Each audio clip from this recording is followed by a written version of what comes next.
Je commence avec les célibataires. Vous pouvez donc écrire célibataire. Nous sommes sur le point B, il ne faut pas oublier. Les célibataires. Célibataire, je veux faire un effort pour ne pas trop parler là-dessus.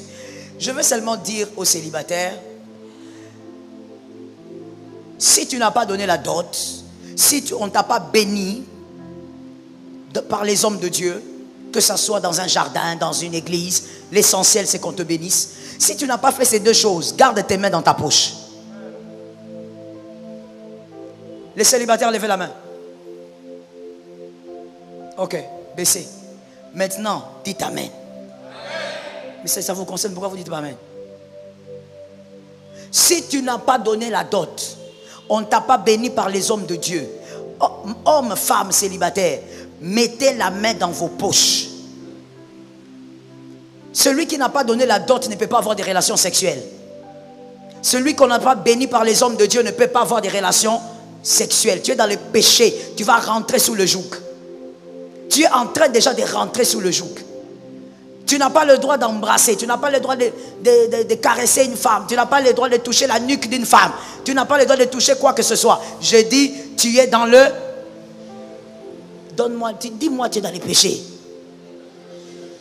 Dis-moi, tu es dans le péché. Oh mon Dieu, même si tu viens de pécher, il faut le dire. Que Dieu te délivre. Mais il y a des gens comme ça ici. Ils sont venus à l'église, mais avant de venir à l'église, tu as d'abord tripoté la poitrine de la fille là. Et tu viens, tu lèves la main. Tu lèves la main chez qui? Chez quel Dieu tu lèves les mains? Il faut savoir, Jésus n'aime pas les sales salades, les sales mélanges.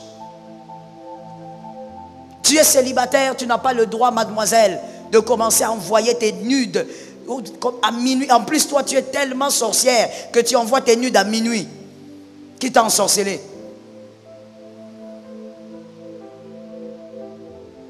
Le monsieur là, je ne peux même pas l'appeler ton fiancé. Parce qu'un fiancé, c'est une personne avec qui la famille est au courant, la famille connaît l'histoire, la famille a accepté que oui, évoluer ensemble. Et donc toute la famille, même si on vous voit quelque part, on sait que vous êtes ensemble, mais vous n'avez pas encore doté.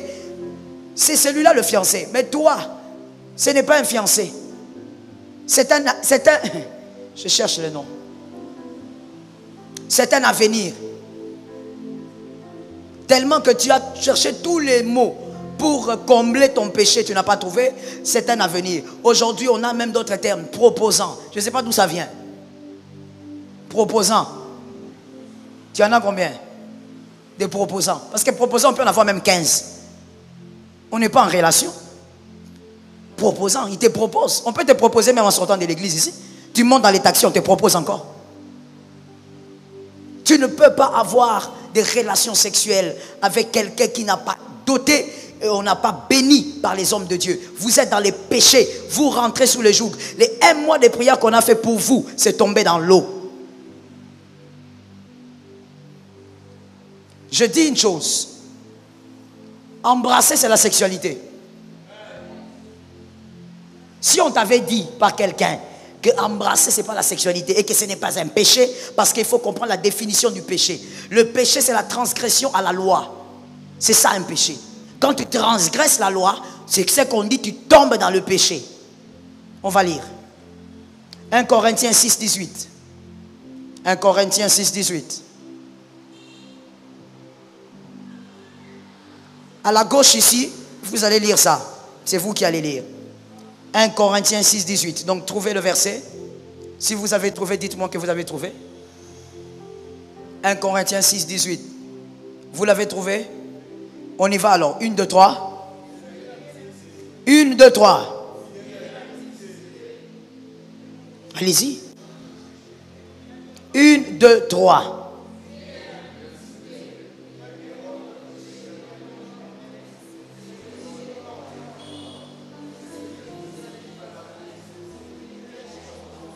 Fouillez l'impudicité. Tout péché qu'un homme peut commettre est à l'extérieur. Mais l'impudicité est... Vous péchez contre votre propre corps. Fouillez l'impudicité donc. C'est déjà une loi. Celui qui transgresse, donc, pêche. Alors, puisqu'avec les célibataires, ils aiment bien cette phrase-là. C'est pourquoi je commence avec vous. Je disais, il y a les célibataires qui aiment dire, montrez-nous que dans la Bible, embrasser est un péché. Moi, je veux seulement vous dire des choses de manière simple. La Bible dit, fouillez l'impudicité. Fouillez. Embrasser, c'est l'impudicité parce que c'est sexuel. Qui n'est pas d'accord? Tu n'es pas d'accord parce que tu n'as pas envie de lever la main ou tu es convaincu? Parce que je peux te démontrer ça tout de suite ici. Moi, j'aime les démonstrations. Je prends une fille là-bas, je vous dis, embrassez-vous ici. Si c'est seulement une salutation d'amour, une salutation entre frères et sœurs, embrassez-vous. Ça fait partie de la sexualité. C'est ce qu'on appelle en français les préliminaires. Ça fait partie de la sexualité. Tout celui qui embrasse quelqu'un entre dans l'excitation. Vrai ou faux? Parle comme quelqu'un qui comprend. Et ne fais pas semblant, je sais que tu connais. Toi, tu as même dépassé les niveaux, tu es au-delà. Il ne faut pas me faire semblant ici. Tout celui qui embrasse quelqu'un, en tout cas quelqu'un de normal, d'équilibré, celui qui se met à embrasser un homme, une femme, entre dans l'excitation. Comment tu dis que ce n'est pas la sexualité? J'avais dit que je ne fais pas des mineurs. J'avais demandé que les enfants ne viennent pas. Toutes les femmes qui ont des enfants tout petits, allez là de l'autre côté. Parce que le service d'accueil, j'ai l'impression qu'ils ne savent pas faire le travail. Allez là-bas. S'il vous plaît. Il ne faut jamais se dire que les enfants n'entendent pas. Jamais. Il y a des enfants qui ont été détruits par les esprits à 3 ans. Parce qu'ils ont entendu des choses qu'il ne fallait pas entendre à leur âge. Amenez-les là-bas, s'il vous plaît. Amenez-les là-bas. Merci. Allez avec eux vers les toilettes. Merci. Tu ne peux pas dire monsieur. Tu ne peux pas te contenter des phrases qui te plaisent. Rentre dans la parole de Dieu. Jeune homme, jeune fille, tu as fait 1 mois dans la présence de Dieu. Voilà pourquoi il était temps qu'on parle de ça à la dernière semaine. Tu as fait autant de temps dans la présence de Dieu. Tu as brisé, tu as envoyé les feux, tu as déraciné. Mais tu vas rentrer. Tu vas rentrer sur le joug. Parce que toi, tu n'as pas encore compris qu'embrasser cette fille-là, c'est la sexualité, c'est un péché. Le diable va te récupérer. Tu te contentes à dire, il n'y a pas eu pénétration. Il n'y a pas eu pénétration. De quoi tu parles? Quand tu excites, quand tu embrasses une femme, monsieur, je parle au monsieur, donnez les amens. Célibataire, monsieur, donnez les amens. Quand tu embrasses une femme, monsieur, tu embrasses pendant même combien de minutes on met? Combien? Les professionnels sont là-bas. Il a dit 30 minutes. 30 minutes, papa. Tu es sorcier? Ce n'est pas possible. 30 minutes d'embrassade. Heavenly God, Father in heaven. Si tu embrasses une femme pendant 3 secondes, 4 secondes, ou même 5, ton pantalon est toujours bien. Il ne faut pas regarder en bas, c'est moi qui prêche ici. C'est pourquoi on a demandé aux enfants de ne pas venir. Parlons-en, parce qu'il y a des gens qui ne comprennent pas que lorsque tu pêches, tu banalises le péché sexuel. Tu vas rentrer là-bas. Et l'apôtre Paul dit clairement, tous les péchés que vous faites, mentir, voler, hypocrisie, voler l'argent de l'État, tout ça, c'est en dehors du corps. Une manière de dire que le péché sexuel est grave. Ça te condamne.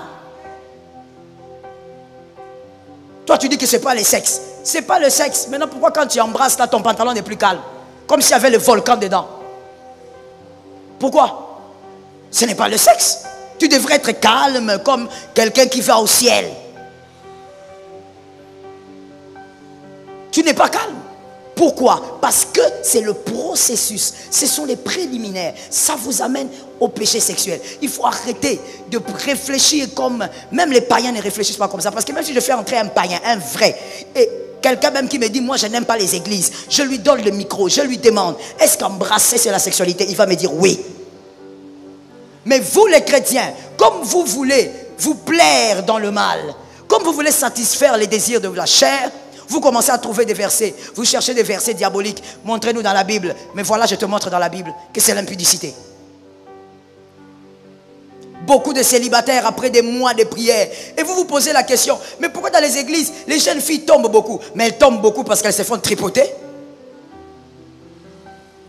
Elles rentrent sous les jougs tout le temps. Est-ce que je peux parler? On est venu ici pour que je parle ou pas? Alors je repose la question, est-ce que je peux parler? Là, je suis en train de parler aux célibataires. Mais mademoiselle, je veux dire ici, si ça te choque, c'est très bien.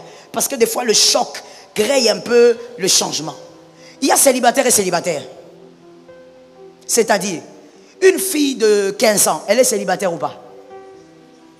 Oui? Oui. Et puis elle est mineure. Hein? Une fille de 20 ans qui n'est pas mariée, elle est célibataire. Mais toi maintenant, quand tu commences déjà à aller à l'âge de Jésus, tu commences déjà à 30 ans. Maman, tu es une célibataire compliquée. Ça veut dire que tu dois te respecter même. 30 ans au-dessus, tu es une célibataire compliquée. C'est-à-dire que tu dois avoir honte de te déshabiller devant un homme qui n'est pas ton mari. Ça devrait te gêner. Que tu enlèves les habits comme ça, on voit ta poitrine, tout ça. Tu as déjà 35 ans. C'est compliqué à cet âge-là. Tu devrais avoir honte. Tu ne peux pas être à l'aise comme ça. Un mec, il vient là, il n'a donné ni dot, rien. On n'a pas béni. Et puis il vient, il commence à te déboutonner. Et toi, tu as plus de 35 ans, tu le regardes. Tu souris quoi? Tu devrais avoir la colère spirituelle. Donne-moi un amen normal. Il ne faut pas faire semblant. Tu devrais avoir une colère spirituelle. Que comment moi j'ai 30 ans et plus, les hommes veulent seulement me toucher, tripoter. Est-ce qu'ils ne peuvent pas m'épouser? Tu ne peux pas être à l'aise dans ça. Et puis quand vous terminez, tu t'habilles aussi comme une petite fille de 15 ans. Tu récupères les habits. À ton âge, vous savez, certains péchés, hein, il ne faut même pas demander au Seigneur. Il faut toi-même, tu regardes ton âge, tu refuses. J'entends 3 amens. Certains péchés, il ne faut même pas regarder, oh, il est écrit. Non, toi-même tu regardes à cet âge ici, que je commence à me faire déshabiller par un monsieur. Non, Seigneur, quel est mon mal vraiment? Pourquoi moi on ne me pousse pas? À moins que tu décides de rester sans te marier. Parce que de toutes les manières, la Bible aussi n'interdit pas de rester célibataire. Ce n'est pas un péché.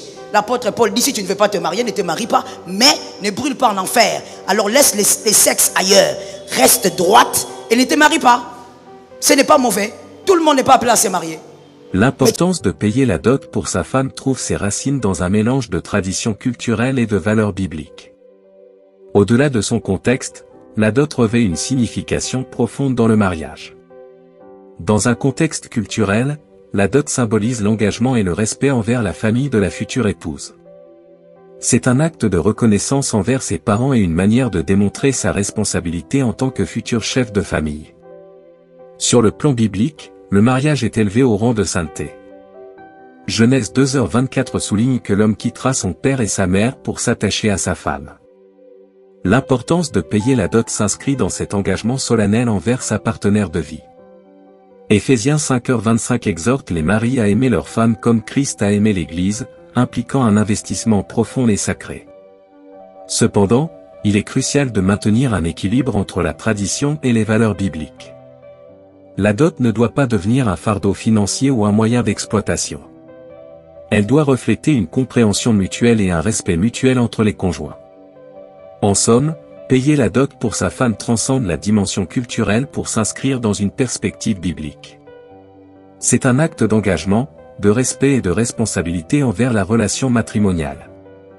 Les versets clés tels que Genèse 2h24, Éphésiens 5h25 et Colossiens 3h19 offrent une base scripturaire pour comprendre la signification de cet acte dans le contexte du mariage chrétien.